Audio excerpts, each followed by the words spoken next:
अस्सलाम वालेकुम। नॉलेजपीडिया की दिलचस्प और मालूमाती दुनिया में खुश आमदीद। इब्ने माजा की एक मुस्तनद हदीस में यह रिवायत मिलती है कि एक मरतबा हज़रत मोहम्मद सल्लल्लाहु अलैहि वसल्लम खुतबा दे रहे थे तो एक शख्स आकर इस तरह बैठा कि उसके आधे जिस्म पर धूप और आधे जिस्म पर छाँव थी। जब हुज़ूर अकरम सल्लल्लाहु अलैहि वसल्लम ने उस शख्स को इस तरह बैठे हुए देखा तो उसे ये कहते हुए इस तरह बैठने से मना फरमाया कि इस तरह शैतान बैठते हैं, और फिर उसे मुकम्मल धूप में या मुकम्मल छाँव में बैठने की हिदायत की। ख़वातीनो हज़रात, इसमें कोई शक नहीं कि हज़ूर अकरम सल्लल्लाहु अलैहि वसल्लम का हर फरमान हिकमत और दानाई का सर चश्मा है।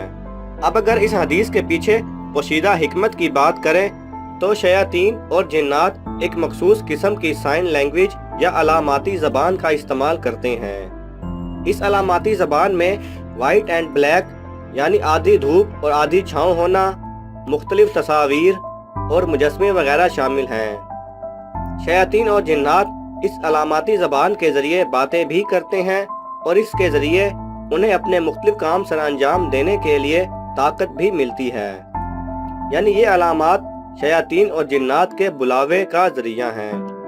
इसीलिए हुज़ूर अकरम सल्लल्लाहु अलैहि वसल्लम ने घरों और मसाजिद में तस्वीर और मुजस्मे रखने से भी मना फरमाया। हज़रत अली रज़ी अल्लाह अन्हो का कौल है कि अपनी सुबह का आगाज़ सदक़े से किया करो और किसी को अच्छी बात बताना भी सदका है। लिहाजा इस वीडियो को अपने दोस्तों के साथ लाजमी शेयर करें ताकि वो भी हमारे प्यारे आका हज़रत मोहम्मद सल्लल्लाहु अलैहि वसल्लम की हिकमत भरी बातों से मुस्तफ़ीद हो सकें। अगर आपको ये वीडियो पसंद आए तो इसे लाइक और शेयर कीजिए। किसी भी किस्म के सवाल और इजहार राय की खातिर कमेंट्स कीजिए और मज़ीद ऐसे दिलचस्प वीडियोस देखने के लिए हमारे चैनल को सब्सक्राइब करें और साथ में बने बेल आइकन पर लाजमी क्लिक करें।